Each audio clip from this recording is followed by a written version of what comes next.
Okay. And what's going on there? Got trespassing on my property. Harry is scared. Sir, what did you do? Got him in his leg. Okay. And why did you do that? He's trespassing on my property, calling me by my name. This moment couldn't have come at a better time for DaBaby. 6 days before this incident, DaBaby, who appeared to be very intoxicated, was caught up with a group of people outside of a club. DaBaby targeted one woman and grabbed her face and made an attempt to kiss her, and it didn't go well.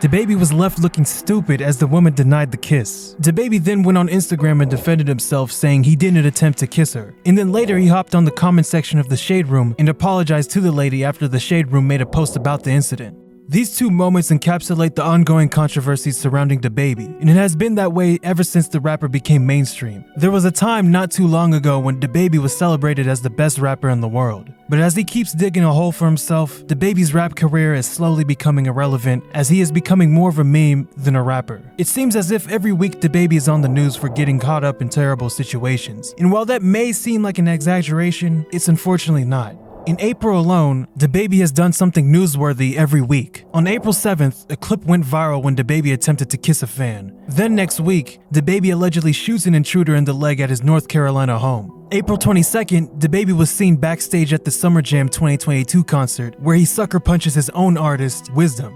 One thing is for sure, DaBaby is the king of getting into controversy, and for a while, it has helped him grow as an artist as he unintentionally and intentionally used it as a way to make a name for himself. Like how he rose to popularity due to the 2018 Walmart shooting in Huntersville, North Carolina, which left a 19-year-old shot and killed by DaBaby, who ran up on him and allegedly was a fan of DaBaby. What followed was the release of his 2019 debut album, Baby on Baby, which quickly became successful due to the interest of DaBaby after the Walmart shooting that happened a couple of months before the album's release. Or if we go back a year before the Walmart incident, when an irrelevant DaBaby wore a diaper at the South by Southwest Music Festival with the intent to cause controversy, which worked as he became a local buzz in North Carolina after that. But we'll get more into that later in the video. Fast forward a couple of years, you have DaBaby as one of the biggest rappers in the world right now, who became popular for his precise and brutal rapping style. DaBaby in his 3 years of mainstream success has already received 8 Grammy nominations, certified platinum records, and billions of streams to add to his ever-growing legacy of an artist. But despite the impressive achievements he has accumulated over his short career, there's been a noticeable shift going on for DaBaby, as he has become one of the most hated rappers, partly due to the homophobic comments DaBaby made at a Rolling Loud performance in July of 2021. AIDS, any of them deadly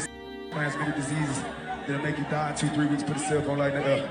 Lady, if you smell like water, put a cell phone light in the air. Fellas, lights up. Fellas, if you ain't sucking nigga in the parking lot, put your cell phone lights in the air. Let's be real about this. Yeah, keep it real. Some of y'all niggas suspect as a motherfucker. Let's be real. While the cancellation of DaBaby was very brief and quickly put behind most people, the repercussion was still felt by DaBaby as popular music figures spoke out against DaBaby's comments, including superstar Dua Lipa, who has made the mega popular song Levitating that DaBaby hopped on. It was in fact this song that gave a huge boost to DaBaby as an artist, and it gave DaBaby new fans from across the world since Dua Lipa is a worldwide known artist. This helped DaBaby pass hip-hop legend Drake in Spotify monthly listeners back in May 2021, but that moment was short-lived as Lil Nas X took his spot, which is ironic since DaBaby, who made the homophobic comment, got passed by Lil Nas, who is an openly gay artist. From that point on, his monthly listeners have been on a steady decline as of lately. It's highly unlikely that DaBaby will work with Dua Lipa, judging by her comments on the situation. And that can go for other popular artists that DaBaby could have potentially worked with, who are at the same level as Dua Lipa. Popular clothing brand Boohoo Man announced that they parted ways with DaBaby just days after their first collaborative project, which was their response for the Rolling Loud incident. The opportunities and money that DaBaby has lost out on is something other hip-hop artists from this generation would love to have, or can't have. He was even working with the NBA at one point. And it's not like DaBaby is stupid. Judging by multiple interviews he's done in the past, he seems self-aware and knows what he's doing. So why has he quickly become this widely hated celebrity as of recently? Well, the answer to that actually starts at the beginning of his rap career. By the time DaBaby was in his mid-20s, he started to get into the local rap scene. This is when he adopted the stage name Baby Jesus, and it was sort of a way for him to get viral early on.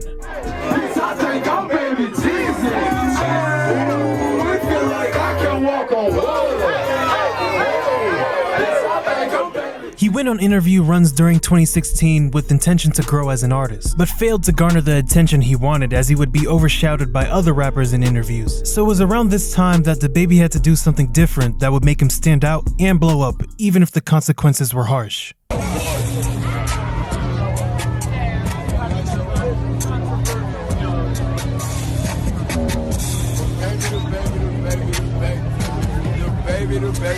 This took place at the South by Southwest Festival in 2017, and it was the first of many viral moments for DaBaby. The stunt garnered mixed reactions. People pointed out that it was very innovative of him to do a stunt like that and take a risk, while others saw him as a corny rapper who sold his soul. However, he did start to gain notoriety, at least in the local scene. And to DaBaby's credit, this went exactly how he wanted it to go. A lot of people like, man, you tripping, man, that shit. And I'm like, nigga, that shit is gonna go viral, bro. Like, I'm like, bro, that shit gonna go viral, nigga. Like, watch. Like, that's how I'm talking about it. Like, no, it did exactly what I knew it was gonna do. You were trolling, basically. Nah, I don't troll. I mean, that's because I didn't put it on the internet. But you knew it was gonna get on the internet. Oh yeah, for sure. So you're kind of, I mean, you know, trolling is a general kind of term. Nah, I was marketing. Okay. That's what I was Which doing. is awesome. Yeah, trolling is marketing these days. Trolling is continuously doing it. In DaBaby's case, this was a smart move since his stage name was Baby Jesus at the time, and it didn't stop there. He carried the diaper image onto an interview with Buck TV, which garnered 500,000 views. Why is that important? Well, if you go to a previous DaBaby interview from the same YouTube channel, you see that his interviews gained a few views. But the one video that has over 2 million views wasn't even DaBaby's interview, although he was there. DaBaby was barely asked questions and wasn't the focus of the interview, compared to the rapper Rollo, who was more known in the rap game at the time, which explains why he was the main focus. DaBaby was a nobody 1 year prior. All of that changed when DaBaby simply wore a diaper. So while he was clowned everywhere on social media for wearing a diaper and even losing some people from his team, he still got what he wanted at the end of the day, which was virality. But as his name got bigger, he dropped the Baby Jesus name, saying it was too distracting from his art. Eventually, he was spotted by Arnold Taylor of the South Coast Music Group label, who happened to be one of the biggest radio promoters in the South. Taylor decided to help DaBaby get the ball rolling. He was making niche radio stations, clubs, and even small college parties play his songs. And all this led to a lot of buzz surrounding DaBaby. Thanks to Taylor, DaBaby's mixtapes were among the most popular in the region, but it wasn't enough for him to pop off into the mainstream. DaBaby was still looked at as a corny rapper because of the diaper incident, and he needed to get away from that incident so he could achieve mainstream success. That's when the Walmart shooting that we talked about earlier came along perfectly, because the diaper situation was now put behind DaBaby since the Walmart shooting had more coverage. Therefore, new people discovering him didn't know about the diaper thing, which meant more music plays for DaBaby and big labels looking to sign him. The rest was history as he signed with Interscope Records and capitalized with his studio debut album, Baby on Baby, which was released in 2019 and it was an instant success. It reached number 7 on the Billboard 200 and his single from the album, Suge, reached number 7 on the Hot 100. But it was around this time when things took a sharp turn for DaBaby's personal life. While he got the good news about his album success, shortly after, he also got the news that his dad had passed away. This moment could be the point when all hell broke loose for DaBaby, because after his dad's death, the altercations he's gotten into have noticeably increased. Like this fight, which took place at the Louis Vuitton store in 2019 when the late North Carolina rapper who went by Cam Coldheart was baiting DaBaby, until DaBaby allegedly beat him up. Cam Coldheart! Huh, Cam Coldheart? I'm the truth, nigga. Knock them out. Me, Dolo, I'm the truth. Quit playing with me, boy. Quit playing with me, boy. Pick your pants up, nigga. What you talking about, nigga? Let's take a look at another one. In March 2020, DaBaby was sued for slapping a female fan at a Tampa Bay concert. According to DaBaby, a fan pushed her phone to his face that was on flashlight mode, and that caused him to respond with force. In the moments before the slap, the fan had been waving her phone at the rapper in order to get a photograph with him. After the assault, the crowd started booing at DaBaby. It apparently got so bad that the show was canceled before it even began, and the rapper left without performing a single song. Then there's the bowling alley fight that happened in early 2022. Brandon Bills, who is the brother of popular singer Danny Lay, was caught up in a brawl with DaBaby and his crew, which left Brandon with a bloodied face after getting hit and his hair pulled. The incident stems from DaBaby getting into an altercation with Danny Lay at his home back in November 2021. DaBaby took to Instagram Live and recorded the argument between them. I ain't never been my girl. Is my side. It's your what? My it's side. Your Shawty is a certified side.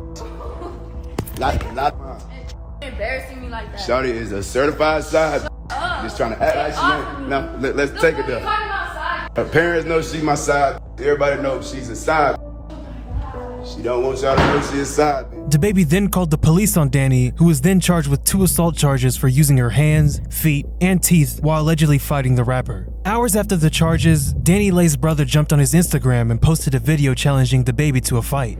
This nigga wanna call the cops on my sis. This nigga wanna disrespect my sister online for the world to see. Disrespect my family. You know what I'm saying? This don't even got nothing to do with my sister no more, bro. This got to do with me and you. You feel me? Cause you Mr. Tough Guy over here beating up bitch, knocking little guys out here and there. You know what I'm saying? You're not gonna do that to me, first off. The popular media company, The Shade Room, reposted Brandon's Instagram video on their page. DaBaby saw it and simply responded with the hugging smiley face emoji. Brandon then doubled down in a TMZ interview a few days later saying that he'll knock out DaBaby in a fight. The result? DaBaby and a group of people who were a part of his team took on the helpless Brandon and senselessly beat him up. All of these events I listed happened under 3 years, and most are arguably reasonable for DaBaby. When he fought the rapper Cam Coldheart at the mall, we saw DaBaby minding his business, and it was Cam Coldheart starting the trouble, which led to him getting knocked out. When DaBaby slapped a fan in the face, you can argue that it was self-defense since it did seem like the fan was attacking him from his point of view. The question now is, how long will DaBaby keep defending himself from the troubles he encounters? Popular hip-hop YouTuber Blackie Speaks made a great point in 2019 saying this about DaBaby. But I do think it's a very bad sign when a compilation of your most gangsta moments gets 4 million views on YouTube in 2 months. What does this right here tell you? Well, it tells me that people are paying attention to your antics outside of the music as much as the music itself. They don't like you as a person, they like the activities you are partaking in because those activities are entertaining for the gram. Remember, this video was posted back in 2019, way before incidents like the homophobic situation and in recent news, the shooting that took place at DaBaby's $2 million mansion. There's been discussion on the internet that these controversies DaBaby surrounds himself with are just for publicity. If you notice, before the release of an album, DaBaby gets caught in some trouble. Like when DaBaby smacked a woman at a nightclub in March 2020, and then less than a month later, he dropped his Blame It on Baby album. Or when he shot and killed a guy at Walmart, and a few months later, he dropped his studio debut album in 2019. Coincidence? Probably not, but you never know since DaBaby has been giving us hints that his actions were planned, like his diaper video, which obviously helped him tremendously and put him in the position he is in today. These controversial moments are helping DaBaby trend at the moment, but for how long? He isn't in high demand for features anymore as the buzz he once had is slowly fading, and DaBaby is now going viral for everything but music. Before, DaBaby was a marketing genius with the diaper stunt being a prime example, but at this moment, his marketing scheme is now in question as it hasn't been translating into his music, with the collaborative album with NBA Youngboy being an example. In a DaBaby interview on March 2022, he said no collab project since Kanye West and Jay-Z's Watch the Throne is quote-unquote fucking around with his and NBA Youngboy's Better Than You album, only for it to reach 29,000 sales first week. That and the album selling lower than the rising rapper Yeat's second studio album. Now we can't use numbers to say this is a failure, but as of currently, you don't hear the album being talked about a lot. 2 songs from the Better Than You album have been trending on TikTok for a bit, but haven't lived up to DaBaby's Watch the Throne level expectations so far. Could this be an indicator for how DaBaby's next album will perform? Who knows? Youngboy dropped a mixtape the same year Better Than You dropped and did way better in terms of first week sales. But that's different since Youngboy is known to have a cult following. I mean, do you see what he has going on in social media? The amount of Youngboy fans across social media is crazy. Twitter, Instagram, TikTok, YouTube, you name it. They will go out their way to let everybody know how much better Youngboy is than everybody. DaBaby simply doesn't have that strong of a fan base. And with this generation of hip-hop music in general being quantity over quality, this generation can forget you in an instant. There's multiple examples of this. Basically, what matters is the music right now, and that's just how it's been for a while. For DaBaby, it's not just the music, it's the trouble he gets into as well. And at this rate, it won't be surprising that in the near future, there could be some very unfortunate news regarding DaBaby. But as of now, we'll just have to see how things play out for him.